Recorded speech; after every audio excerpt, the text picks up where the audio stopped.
It keeps on raining every day. I don't know, this morning we were going for a walk down to the creek by our house and we noticed a plethora of wild edibles and medicinals, so we thought we'd show you some of them and what they're for. And this is clover. Most people know clover. A lot of it has this kind on the leaf, which makes it easy to distinguish. Some of the leaves aren't easy to see. You can see they have the 3 leaves. And clover, all clovers are good for help thinning the blood and cleaning out the blood. And they're edible. You can pick the leaves and dry them and put them in small quantities in baked goods. You can powder them in your blender. And then right here, Frankie just brought for us is some wild mustard. And mustard, the mustard family, all of them, it doesn't matter what kind they are, they all have these, if you look and you see the 4 petals there, you know that's a member of the mustard family. Like our shepherd's purse right here. See the 4 petals. That has 4 petals too. This is shepherd's purse. It's in the mustard family. Anything in the mustard family is edible. So if you find something that looks like this, whether it has white blossoms or yellow, then it's something you can eat. It has the 4 petals like that. That's the mustard family. You can pick it. And shepherd's purse, here this with the white flowers. It looks like the little, see the little heart-shaped seed pods? They call them shepherd. They supposed to look like a little shepherd's purse. That's why it's called shepherd's purse. And this is good for stopping bleeding.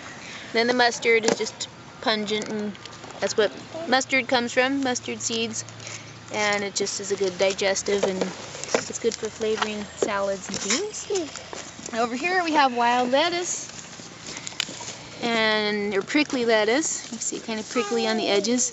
When it's this small, you can still eat it in a salad, but you see that sap right there is really bitter, and as it gets older, it gets more bitter. But right now, it's still young and tender, and you can use it in salads, or steam it, use it in cooked greens too. And it's good for pain relief, for headaches and things like that, if you tincture it, and to help you sleep. Right next to it here, we have some chickweed that's already gone to seed, so you can't see the pretty little white flowers. But chickweed grows pretty much everywhere, and you probably recognize it if you have a garden because it gets in everything. And chickweed tastes really good. That's why they call it chickweed. The chicks love it, chickens love it, and all birds like it, and we like it. It tastes really good and mild. And right here, of course, you have dandelions. They've gone to seed. You see the little tooth-shaped leaves. Dandelion comes from, the word dandelion comes from the French for tooth of a lion. These are supposed to look like lion's teeth. And over here, there's some violets right here. You can see the little heart-shaped leaves, and these are kind of going already, but you see the little violets there. And violets taste really good in salads, and they're really high in vitamin C. And over here, we have crane's bill, or fritillary, which is the one that's small. It's edible when the leaves are young and tender like they are now. And when it goes to seed, I don't think this has gone to seed yet. Oh, it has, okay. You can see that it looks like a stork's bill or a crane's bill. See the funny seed pods? That's one of its names, is crane's bill or stork's bill. So, and that's that. And over here we have, where did it go? You can go and turn that.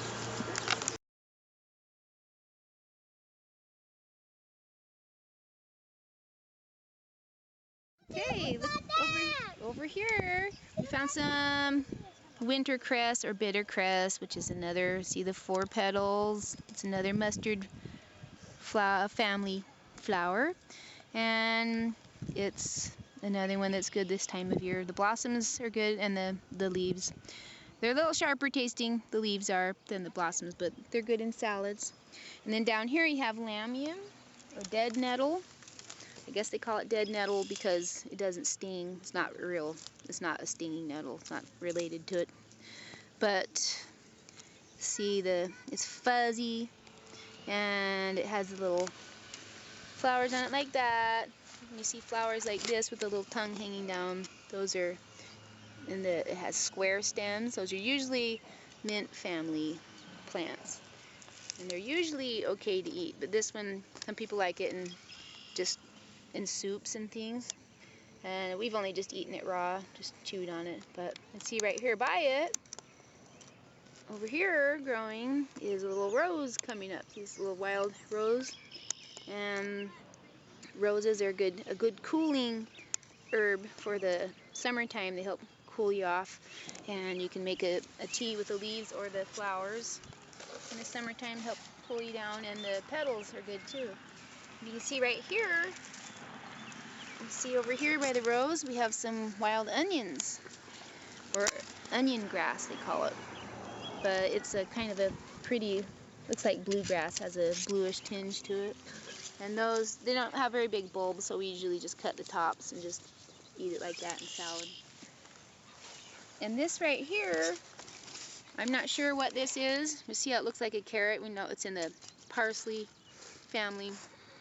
But that is one thing that you should be cautioned about, is don't go picking anything that looks like a carrot, because it's probably Queen Anne's lace coming up, and I think that's what it is. But there's a lot of poisonous lookalikes, which are the hemlocks, water hemlock especially.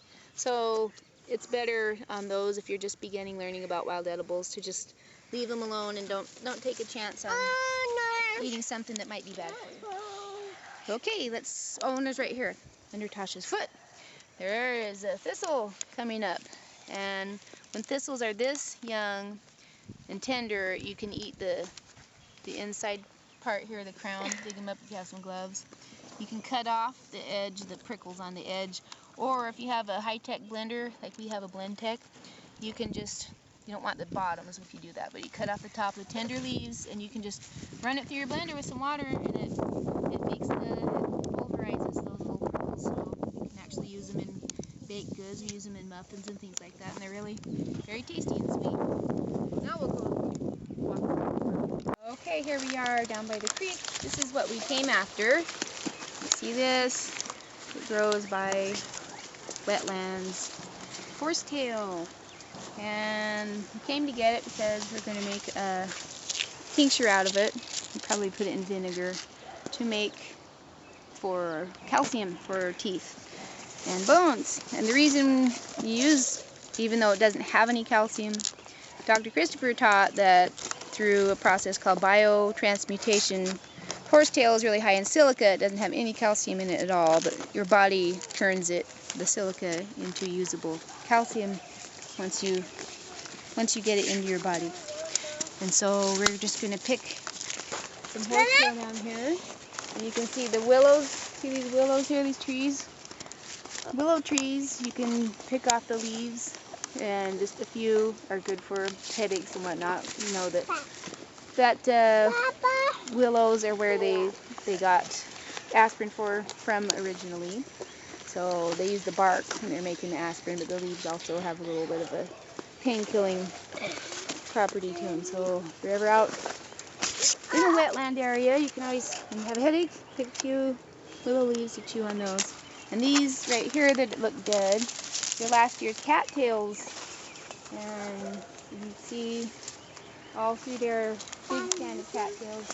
The cattails are good food and good medicine too. They're very slimy, very mucilaginous, and they help for dry conditions in the body. Okay, that looks good for now. So we'll stop and we'll harvest our horsetail. Just keeps on raining, won't go away.